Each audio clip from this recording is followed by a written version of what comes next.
Abundant and perfect salutation be on Prophet Muhammad sallallahu alaihi wasallam, the person who is the best of all creations. What is so special about the Quran? Young ones, listen to me carefully.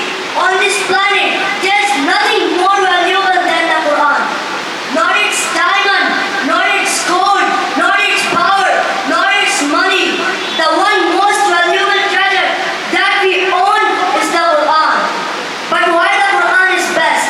The Quran is not the word of the elder writer. It's not the word of the professor. It's not the word of the president. It's not the word of the king. It's the words of Allah. We have sent down in the Quran that which is healing, guidance for the believers.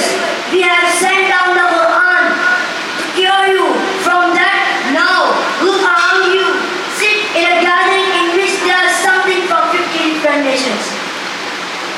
Therefore, this and another Ibn al-Qayyim al-Jawziyya says, for every sickness there are words in the Quran. If Allah has taught you how to use it or not.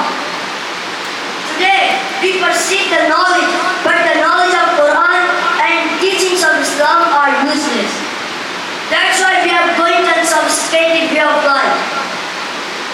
In today's world, everyone tries to get success in propriety and pragmatic things, just to get wealth and worldly things.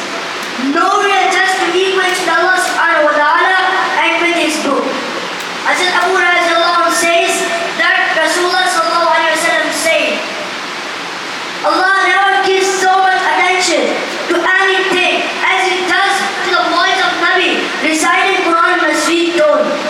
Hazrat Abu Hurairah quotes that Rasulullah sallallahu alaihi wasallam said, on the day of Qiyamah, the man of the Quran will be told, read and learn and read with good and clear pronunciation like you used to read when you were in the world.